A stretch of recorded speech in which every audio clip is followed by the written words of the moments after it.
Let's bring in Al Jazeera's Andrew Simmons. He's joining us from Tajoura, that's just outside the Libyan capital, and we're using night vision on the camera because of safety reasons. Andrew, Gaddafi's spokesman there saying that Gaddafi's withdrawal from Bab al-AZIZIYA compound was a tactical move. I mean, how likely is it that Gaddafi fighters are filtering out to other areas of Tripoli in the country? I would say very likely indeed. The Bab al-AZIZIYA complex is massive. It's sprawling over a large area, but the most interesting aspect obviously is what's below, because the rumours are, and rumours persist, that labyrinth of tunnels, they aren't just for people, they're apparently for vehicles. Up to 30 kilometres long is one report. It would not be surprising that someone as eccentric and as sort of grandiose ideas of someone like Gaddafi, that he would spend millions, if not billions, on something really sophisticated beneath the ground. So that's the theory people are working on. Even rumours that plans by the West German engineers who are contracted to construct this bunker are in the hands of the rebel fighters, and they're actively engaged in pursuing. One report I heard from a rebel commander not so long ago suggested that they'd actually managed to gain access to this underground bunker, but again, I can't confirm he's right. There's such a rumour mill here. There's so many aspects of this whole conflict reverberate and have yet to be proven. But the position is this, that Gaddafi loyalists are still striking all over the country. So it certainly isn't fair to say that the National Transitional Council is in full control of the country. But this is definitely the end game. There's absolutely no doubt about it. And the storming of that compound, that 5-hour battle, was probably, we think, the last big conflict in this whole war.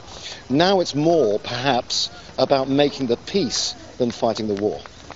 Yeah, Andrew, and of course, talking about these rumours that you were just mentioning, a lot of rumours about Gaddafi's whereabouts himself.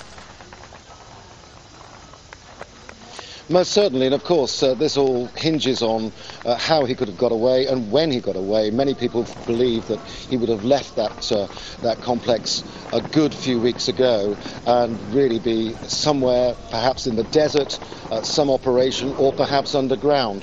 One can't really hazard a really authoritative line of speculation on it.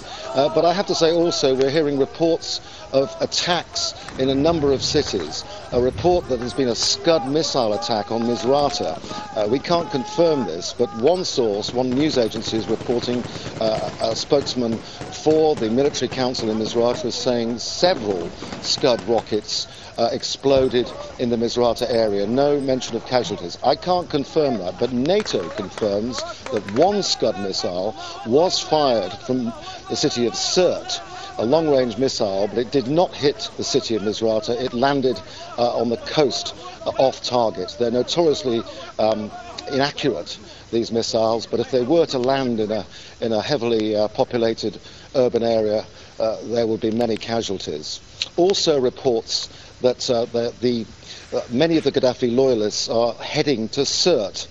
This is Gaddafi's stronghold, and the reports there suggest that there are negotiations going on between the National Transitional Council and tribal leaders in Sirte, and they are also working very hard on cutting off all supply lines to this city now. So that is another pressure point in all of this. Also intermittent reports of fighting in various parts of Tripoli. There's pockets of resistance, snipers, small units of Gaddafi loyalists still in action. So what is, in military terms, a clean-up operation is extremely hazardous. We witnessed ourselves only a few hours back a fierce gun battle directly outside where we're staying, which went on with persistent automatic gunfire for some considerable time. One example of so many incidents, so many shootings that can turn into tragic occasions. And they're all over the city. You can imagine what it's like for the civilians who aren't involved in the struggle from the rebels' point of view, aren't involved in anything political. They're just trying to live their lives under extremely difficult circumstances with dwindling food supplies, poor electricity supply, water, and all of those problems.